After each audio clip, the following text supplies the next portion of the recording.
नमस्कार दोस्तों। आज का विषय एक बहुत ड्रामेटिक विषय है कि हमें लगता था कि बहुत लोग ऐसे हैं जो हिंदुस्तान के सपूत हैं, हिंदुस्तान का ख्याल रखने के लिए बड़ी-बड़ी पोस्ट में पहुंचे, और आज सोशल मीडिया की वजह से पता लग रहा है कि उन लोगों ने भी हिंदुस्तान का बहुत नुकसान किया। कैसे नुकसान किया, वो अभी हम लोग इस प्रोग्राम में बताते हैं आपको। सर, मेरे पिताजी अमेरिकन एम्बेसी में बहुत सीनियर पोस्ट पे थे, और अक्सर मैं सुनता था उनके दोस्तों की बातें। तो वो बातों से मुझे पता लगता था कि अमन नेहरू जी के बाद वहाँ CIA, American intelligence and Russian intelligence बहुत ही पावरफुल थे। वो आपस में झगड़ा करते थे विदाउट इन्वॉल्विंग इंडियन गवर्नमेंट। और सुना है कि अच्छे अच्छे मिनिस्टर, अच्छे अच्छे प्राइम मिनिस्टर तक को उन्होंने अपने पेरोल पे रखा था। कुछ रशियंस ने रखा था, कुछ सीआईए वाले और जो अमेरिकन इंटेलिजेंस है उनके उनके पेरोल पे थे। तो एक बड़ा अजीब सा नाम आया सर, जो जिस आदमी की बहुत क्लीन छवि है, और कहा जाता है कि he was on CIA payroll, और उनकी वजह से हमारी इंडियन इंटेलिजेंस का बहुत नुकसान हुआ। और उस आदमी का नाम, you will be shocked to hear, हमारे prime minister, deputy prime minister, हमारे finance minister, ex prime finance minister Shri Morarji Desai ji, जिन्हें हम बहुत आदर्शवादी मानते हैं। यार, ये तो ऐसी बात कर ही नहीं सकते, लेकिन कुछ फॉरेन राइटर्स ने किताबें लिखी हैं, उनमें उन्होंने इस बातों का जिक्र किया। तो definitely this is something we can not ignore, we should discuss and we should try to find out the truth. आप बताइए सुध साहब। देखिए उदय, मैं भी देख रहा हूँ बहुत देर से कि मोरारजी देसाई का नाम आ रहा है कि मोरारजी देसाई सीआईए के एजेंट थे। मैं आपको लोगों को क्लैरिफाई कर दूं, और एक ये भी बात आ रही है कि मोरारजी देसाई ने कहूटा जो पावर प्लांट है पाकिस्तान का, उसकी खबर दे दी थी पाकिस्तान को कि इंडिया को पता है, और उसके अंदर 300 रॉ के एजेंट्स को मार दिया गया था। चलो इस पर चर्चा करते हैं, लेकिन मैं आपको सबसे पहले बता दूं, एक साइमन हर्श करके जर्नलिस्ट थे जो यूएस के जर्नलिस्ट हैं, उन्होंने अपनी किताब के अंदर लिखा कि मोरारजी देसाई बस यही एजेंट।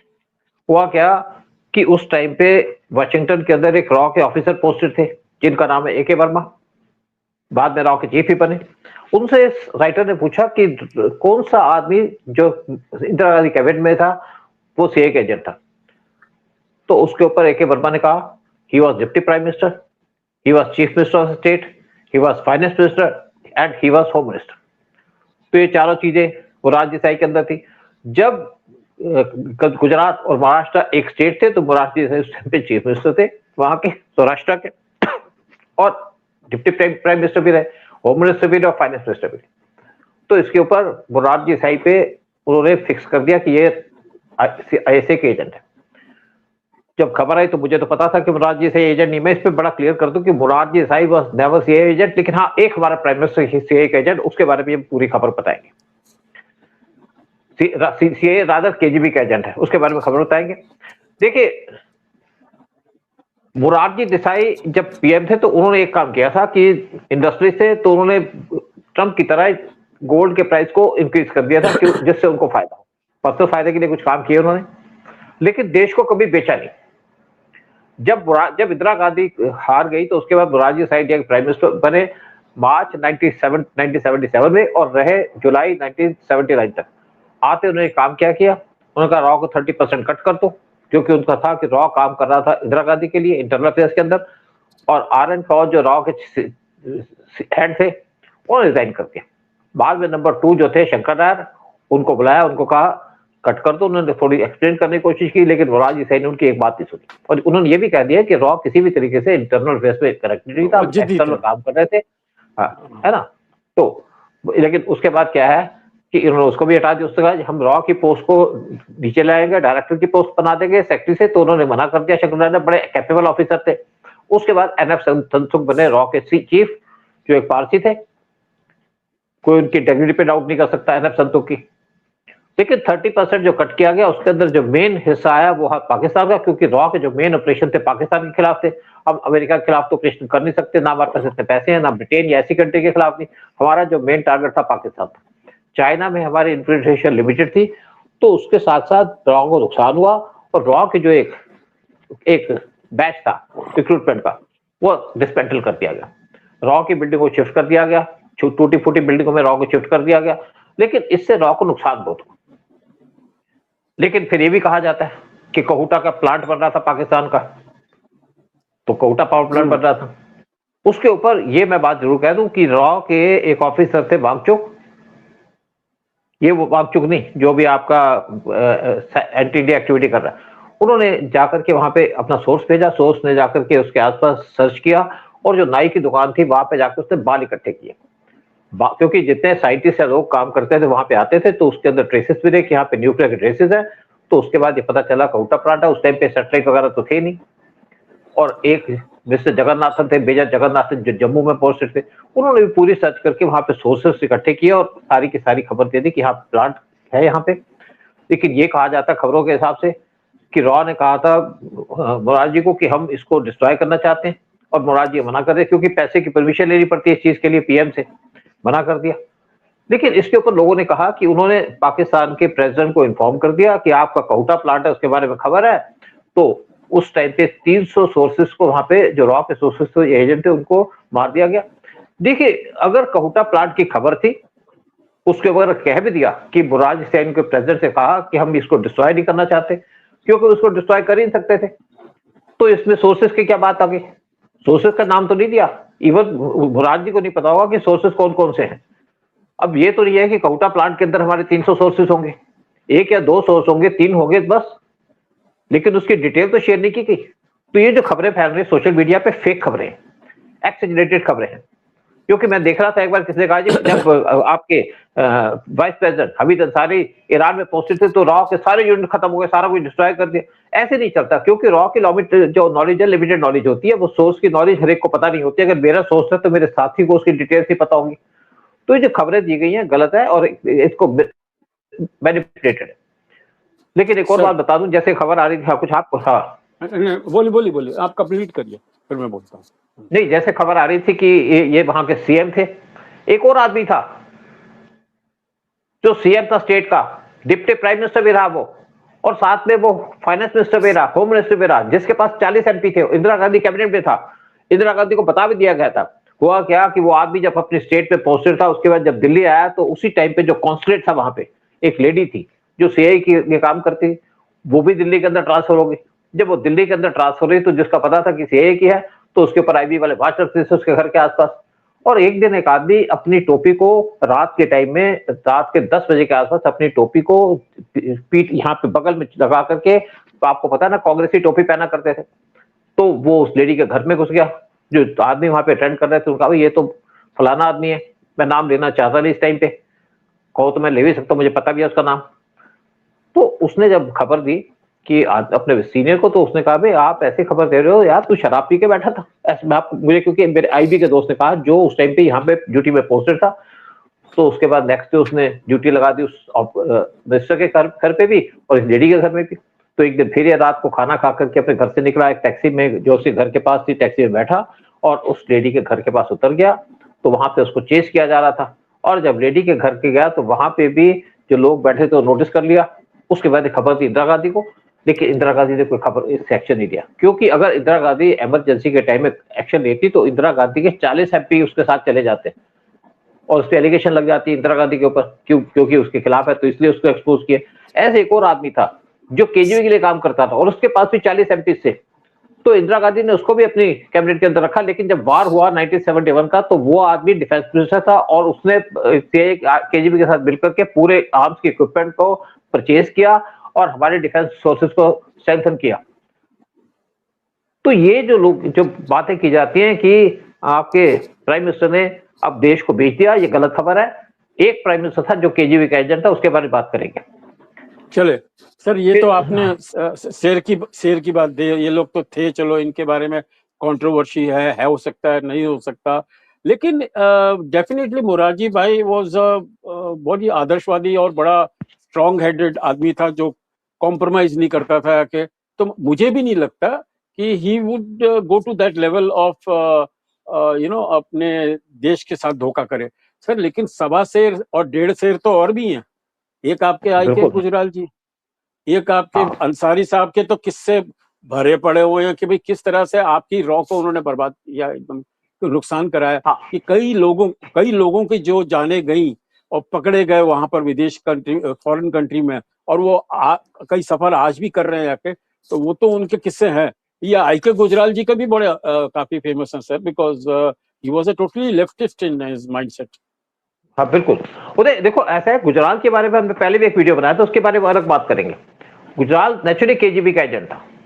गुजराल को 1 महीने के 1 करोड़ रुपए मिला करते थे, क्योंकि जब पोस्टेड था मॉस्को के अंदर एज एम्बेसडर, तो तभी उन्होंने इसको ट्रैप कर लिया था। और गुजराल वो आदमी है जो केजीबी का एजेंट रह करके ऐसे को सपोर्ट करता था। इवन उसके जो सारे प्लान थे वो सीआईए को भी सपोर्ट करता था, लेकिन हिंदुस्तान के खिलाफ काम करता था। ये है कम्युनिस्ट कल्चर। आपने देखा जब इंडिया का चाइना से वार हुआ, तो जो कम्युनिस्ट थे उन्होंने यहाँ पे कपड़े इकट्ठे किए, पैसे इकट्ठे किए, किसके लिए किए? उन्होंने इकट्ठे किए पैसे आपके चाइना के लिए, लेकिन इंडिया के लिए कुछ नहीं किए। इंदिरा गांधी के बारे में लोग कहते हैं कि इंदिरा गांधी सीआईए की एजेंट थी। देखिए मैं आपको बता दूं, इंदिरा गांधी किसी भी तरीके से सीआईए की एजेंट नहीं थी। इंदिरा गांधी वो थी जिसने सीआईए को जबरदस्त पटकी दी थी 1971 वार के अंदर।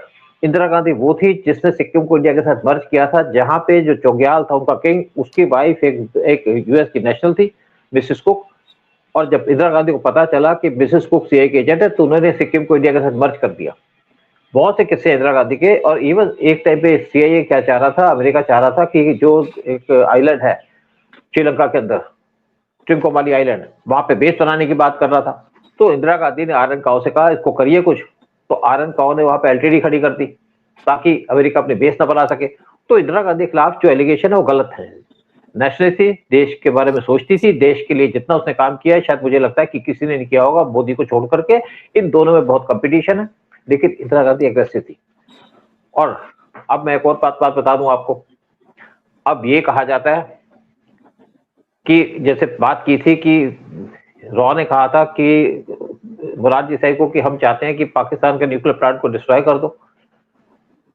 देखिए आज हमने जब ऑपरेशन सिंदूर किया तो हमने क्या पाकिस्तान के न्यूक्लियर स्टेशन को डिस्ट्रॉय कर दिया? सिर्फ एश्योर किया कि वहां से पाकिस्तान न्यूक्लियर मिसाइल ना लॉन्च कर सके, डिस्ट्रॉय तो नहीं किया ना। क्योंकि अगर हम उसको डिस्ट्रॉय करते तो अमेरिका हमारे सिर पे खड़ा होकर के हमारे पे अटैक कर देता। क्योंकि सारा का सारा जो न्यूक्लियर प्लांट है पाकिस्तान के, या न्यूक्लियर बम्स है, वो यूएस ने बनाए हैं, यूएस की जागीर है वो। और इसी तरीके से एक बार बात थी 1980 के एंड की और 1990 के शुरू की। इजराइल ने कहा कि हम पाकिस्तान के न्यूक्लियर इंस्टीट्यूट को डिस्ट्रॉय करना चाहते हैं। जब ये खबर पहुंची पाकिस्तान के पास, तो क्योंकि एक F-16 देखा गया था पाकिस्तान के ऊपर, तो पाकिस्तान को चिंता हो गई। उन्होंने कोफी अन्नान, जो उस टाइम पे यूएन के सेक्रेटरी जनरल थे, शायद कोफी अन्नान नाम ही था उसका, उनसे बात की। फिर ये खबर दी यूएस को, तो यूएस ने क्लियर, नेतन्याहू उस टाइम पे प्राइम मिनिस्टर थे, पहली बार इजराइल के प्राइम मिनिस्टर बने थे। तो उस टाइम पे यूएस ने नेतन्याहू से कहा कि आप इस पर कोई काम नहीं करेंगे, अटैक नहीं करेंगे। तो इजराइल हट गया। तो उस टाइम पे जो यूएन के एम्बेसडर थे, यूएन के अंदर जो इजराइल के एम्बेसडर थे, उन्होंने पाकिस्तान के एम्बेसडर के साथ बात की और कहा, अश्योर किया कि हम इस पे अटैक नहीं करेंगे, क्योंकि उनको पूरी प्रोटेक्शन है पाकिस्तान के उनके न्यूक्लियर वेपन्स की। यूएस जो भी स्टेटमेंट देता रहे, लेकिन उनको प्रोटेक्ट करता है पाकिस्तान। इसलिए मुराद देसाई की तो हिम्मत ही नहीं होती उसको डिस्ट्रॉय करने की। और इंदिरा गांधी ने जो 1971 का वार किया था, उसके अंदर तो पाकिस्तान के टुकड़े कर दिए, लेकिन ना पीओ के लिया, ना उनके न्यूक्लियर इंस्टॉलेशन पे अटैक किया, क्योंकि उस टाइम पे न्यूक्लियर इंस्टॉलेशन थे ही नहीं। लेकिन पीओ के लेते तो हमारे पे सैंक्शन लग जाती। तो इंदिरा गांधी ने जो 71 वार था उसमें बड़े कॉशियसली मूव किया। लेकिन ये जो लोग अफवाह फैला रहे हैं, और एक और बात बता दूं, जब ये किस्सा आया कि एलिगेशन लग गई मुराद देसाई के ऊपर, तो मेरा एक दोस्त है आर.के. यादव, मेरा काफी क्लोज रहा है वो, उसने सोशल मीडिया पे कुछ बात की होगी। तो मुराद देसाई का जो बेटा कांति भाई, उसने उसको फोन किया, मैं आपसे मिलना चाहता हूँ, दिल्ली में आपको उससे मुलाकात भी की। उसने उनको जब समझाया, क्योंकि मैं भी इस पिक्चर के था इस पूरे प्रोजेक्ट में, उसने कहा भाई मैं आपको भेजना चाहता हूँ यूएस के अंदर, ताकि उसके कोर्ट में आप जाकर के डिफेंड करिए कि Murad Desai was not the agent. वो भी तैयार हो गया। लेकिन इसी बीच में यूएस ने डिसाइड कर लिया कि वो किसी भी को परमिशन नहीं देंगे कि इस बुक के खिलाफ वो केस फाइल करे, और इसलिए वो केस दबा रह गया। लेकिन ये बात पक्की है कि मुराद देसाई किसी भी तरीके से सीआईए के एजेंट नहीं थे। हाँ, कभी हम बात करेंगे आई के गुजराल की, कि आई के गुजराल ने कैसे देश को बेचा, कैसे उन्होंने नेशनल सिक्योरिटी को कॉम्प्रोमाइज किया। मुराद देसाई के अंदर कुछ कमियां हो, देश को नुकसान पहुंचाया और रॉ को नुकसान पहुंचाया, लेकिन बहुत से ऐसे लोग हैं प्राइम मिनिस्टर जिन्होंने रॉ को नुकसान पहुंचाया। सबसे पहले जो आपने लिया नाम हमीद अंसारी का, हमीद अंसारी पे भी अलग से वीडियो बनाएंगे। फिर आई के गुजराल ने नुकसान पहुंचाया। फिर आपको और बता दूं, पीवी नरसिम्हा राव, उनके टाइम में तो रॉ के लोगों को पीटा जाता था पाकिस्तान के अंदर, और पीवी नरसिम्हा राव के टाइम में आपको पता है 1993 का ब्लास्ट भी हुआ था। फिर पीवी नरसिम्हा राव के टाइम में तो रॉ के जो लोग थे जो बेस थे तेहरान के अंदर, उनको किडनैप किया गया, जिसमें से मैं भी एक था। मैंने तो सफर किया है, मेरी तो जाहिद को उस टाइम पे खतरा बना हुआ था, और मैं किस तरीके से जल्दी छुप छुप के वहां से निकल के आ गया, क्योंकि अगर मैं नहीं निकलता वो मुझे मार देते या मुझे किडनैप कर लेते। तो सारी खबरें हैं, लेकिन मैं सोचता हूँ कि इससे पहले हम बहुत जल्दी वीडियो बनाएंगे हमीद अंसारी के ऊपर, कि कैसे हमीद अंसारी ने देश को नुकसान पहुंचाने की कोशिश की। मैं टीवी चैनल में प्रोग्राम देख रहा था हमीद अंसारी के ऊपर, उसमें कुछ लोग बैठे हुए थे जो कोई भी रॉ से नहीं था, और रॉ के बारे में जो भी खबर है हमीद अंसारी के बारे में मेरे से बेटर कोई नहीं जानता, कि मैं वहां पोस्टेड था, मेरे टाइम में हमीद अंसारी वहां मिनिस्टर था। उन्होंने कहा जी रॉ को पूरा डिस्ट्रॉय कर दिया। देखिए ऐसा है कि अगर मेरे सोर्स हैं, मेरे साथ का कुलीग है उसके सोर्स है, तो हम एक दूसरे से सोर्स की शेयर डिटेल को शेयर नहीं करते, हमारे दिमाग में रहती है वो डिटेल। और अगर एक सोर्स पकड़ा जाता है तो इमीडिएटली हम अपने सारे ऑपरेशन बंद कर देते हैं, ताकि किसी और पे नुकसान ना हो। तो करेंगे बहुत जल्दी चर्चा आपके, है ना, बाकी इश्यूज के ऊपर भी। लेकिन फाइनली जाते जाते कह दूं, Murad Desai was not CIA agent. Murad Desai एक इंटेग्रिटी वाले आदमी थे। हाँ, उन्होंने रॉ को नुकसान पहुंचाया, लेकिन उन्होंने रॉ की चीजें बेची नहीं, उन्होंने रॉ का 30% कट कर दिया था, जिससे रॉ को नुकसान हुआ, क्योंकि उनका एजेंडा डिफरेंट था। उनको लगता था कि रॉ ने काम किया इंदिरा गांधी के सपोर्ट में इमरजेंसी। फिर आपसे रिक्वेस्ट करेंगे चैनल को सब्सक्राइब कीजिएगा, वीडियो को शेयर कीजिएगा, आपके क्वेश्चन से भेजिएगा, फिर उस पर वीडियो बनाएंगे इसी इशू के ऊपर। जय हिंद, जय भारत। चलो सर, जय भारत, जय भारत सर।